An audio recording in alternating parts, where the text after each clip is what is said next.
Hey, how's it going, everyone? My name is Ryan with Iowa Classic Cars, and welcome back to the channel. Today, we're somewhere in Iowa with the new owner of the 1960 Brookwood wagon.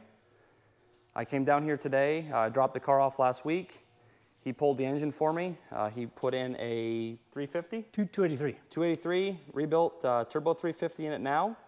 I've got the original engine. We're gonna take that back to my place. But well, let's call you Joe for the video.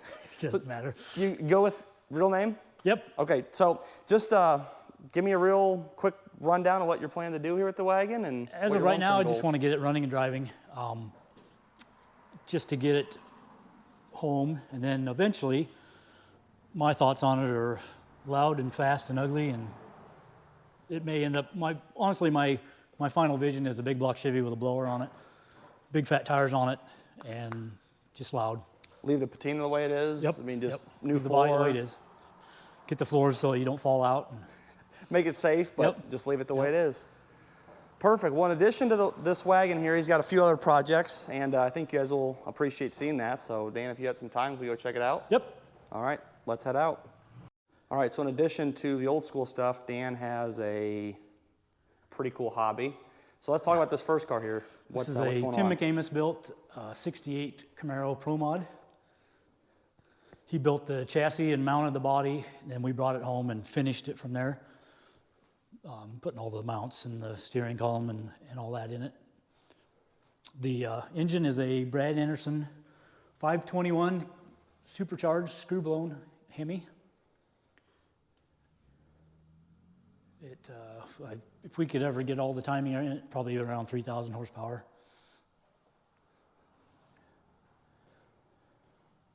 Now, how long have you had this car, and how long have you built it up? I mean, has this been a 5-year project, or? When did I get this? 2011 is when it was built. When it was built in 11, yeah. We took us about 8 months to get it finished after we got it from him, and then we've been racing it ever since.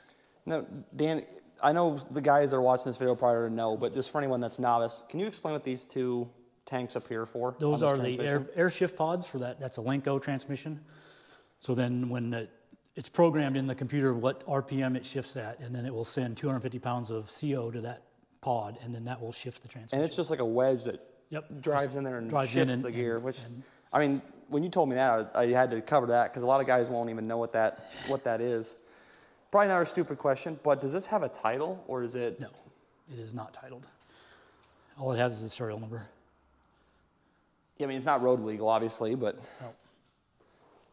Did you paint it, or was? The paint was done at Langstrad Auto Body, and then the airbrushing was done by Ed Head.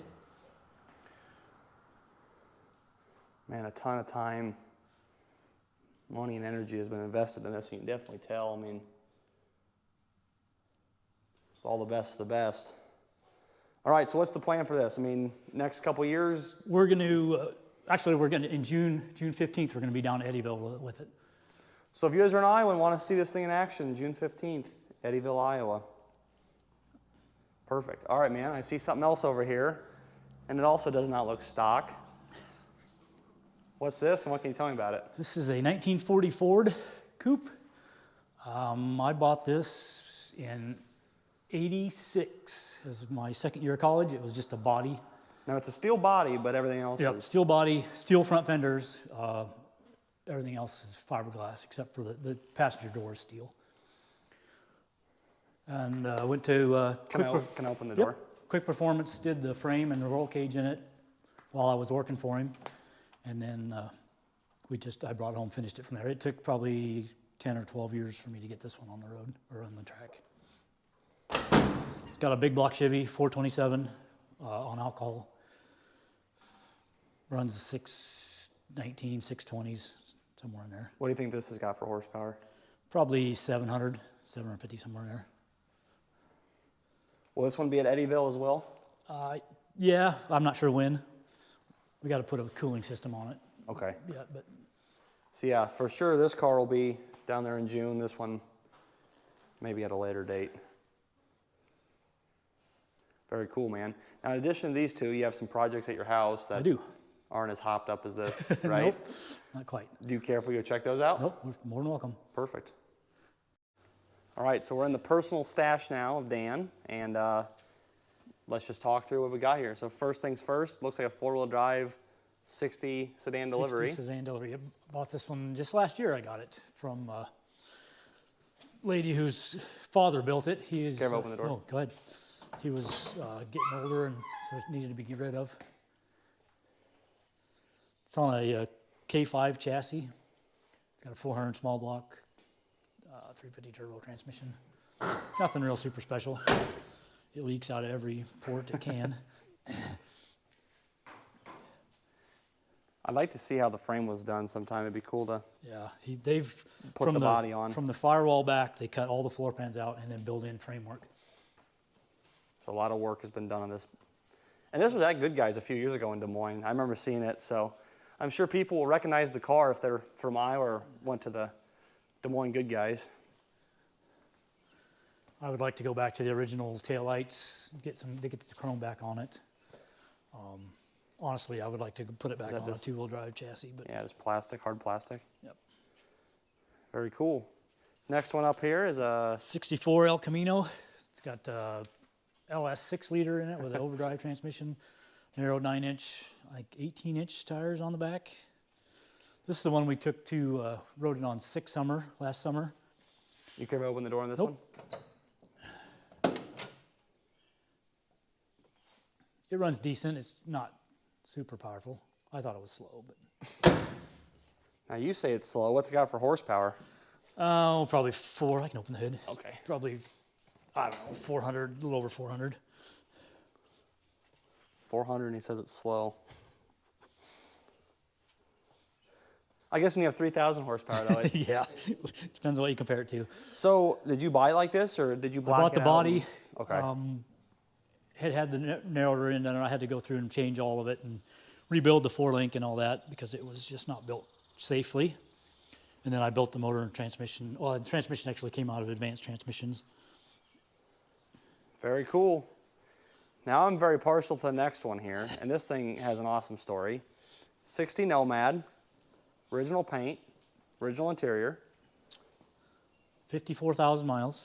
54,000 miles. Dealer tag is still in place. So what's the story on this one? This was a buddy of mine, which we actually drove right by his house. He got it. And do you care if I open the doors on this Nope, one? go ahead. He got it from the original owner. It was in a barn, and I saw it sitting there all dirty, and I told him, if you ever go to sell that, you need to give me first dibs on it. And he got it running, put a fuel tank in it. Original 283. He didn't even put spark plugs in it. And Man, it's a beautiful car. he drove it for a couple of years and then decided he was tired of it, so I bought it off of him. And the paint is just, for original paint, it's just awesome. Yep. I've got the original dealer paper plate Nice. that has the dealer number on it, and the dealer number is care the to open same. the hood? Nope, same number as what Carl Chevrolet is in Ankeny. Really? Yep. So apparently Carl bought that guy out, I'm assuming. Just an old swap. Well, yeah, my dad had one just like it when I was. Same color, and Yep, same Nomad trim and everything when I was probably 3 or 4 years old. but it's not your dad's. Nope, it's a different one. That's wild, though. And it's a two-tone car. It's got all the Nomad trim up here on top. I get a lot of comments, oh, they never made a Nomad. Well, there's Nomad emblems right on it. Now, granted, a Nomad for a Tri-5 is a whole different body. Yes, yes. But they did, in fact. And this is a Nomad wagon, so it's more expensive than an Impala convertible. And it's a 3-speed on the column. Yep. It's wild how people ordered cars back in the day. And So the plan for this one is just leave it all stock and Yep, yep. The only thing it might get is some steel wheels and a little bit bigger tires on it. nothing wrong with that. Okay, let's go over here to the next one. Get around this beautiful white roof on this Nomad. God, what an awesome car. Another 64 Elcamino. This one I bought in the condition it is in, other than I put wheels and tires on it. This one's a little more stock than the other one. It's got a 305 with a Muncie 4-speed in it. Runs and drives great. Awesome. Just awesome. But I'm surprised you left the 305 in it. yeah, well, actually, when I bought it, that was the first thing that was going to go. But it runs so good, I just can't hardly take it out. Yeah, Muncie 4-speed, restored interior. It was rebuilt in by Pretty the people car. that did it back in the 80s, and I think it's got 2,000 miles on it since they've rebuilt it. So you don't drive it a whole lot. No. Got to change that, man. It's a Yeah, beautiful. I've been trying. beautiful It's been summer out this twice year. this year already. There you go. There you go. So you like your 60 wagons and your 64 Elcaminos. Yep. Nothing wrong with that. The 64 was your first vehicle, right? Yeah, I had my 60 Impala two-door hardtop was the first vehicle I bought. The first one I drove to high school was the 64 El Camino. So the 60s have a special place in your heart for various reasons, and same thing with the 64s. So another 64? Yep, this is just kind of it's not really a parts car, it's all there, but it's not in drivable condition. It's got, Are you to build this one though, or honestly, if I had my way, this body would be on that four-wheel drive chassis that's underneath the the 60 wagon? 60 swap 'em? wagon. Yep. Well, you have the resources to do it. You know how to do it, that's for Yep. sure. There's one guy to do it. And then the last one here, another 64. Yep, that's a California. Looks like original paint. Yep. They tailgate and the hood they repainted for whatever reason, but yeah, it's original rust-free California car with bucket seats, and it has the factory tack in it too. What's plans for this one, Dan? I haven't really decided yet. It'll probably just be driven It's the way it inside, is. and that's what matters. It's Yep. keeping it nice. All right, everyone, so to wrap this video up, I'm gonna have a drag race of the Camaro at the very end. It is filmed vertically, so just keep that in mind, but that car is super, super badass, and it runs awesome. But I wanna give you guys a teaser of what's to come. Pick this up. This is a true one owner, 1960 Pontiac Catalina convertible, and Felix the kitty right here. But the motor turns, 389 Pontiac. This came out of Northeast Iowa. Got a little dirty from a rainstorm today, but it is inside. So next week, hopefully, we'll have this bad boy running. I'm not sure yet if it's a parts car or a fixer-upper because the rockers and the floor are pretty bad, and it's got a lot of rust just everywhere. But nonetheless, very cool car. It was white, brand new. The guy painted it. Had a blue interior still in there, white top. Beautiful car. He had started to do the body work, and age just unfortunately caught up to him. So with that being said, enjoy the drag race. If you enjoyed the video overall, leave a thumbs up. It's always cool to see a guy's collection, no matter how many cars or how few cars he has. He is building them.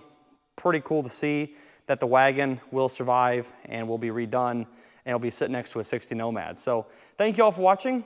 My name is Ryan, and enjoy the drag race.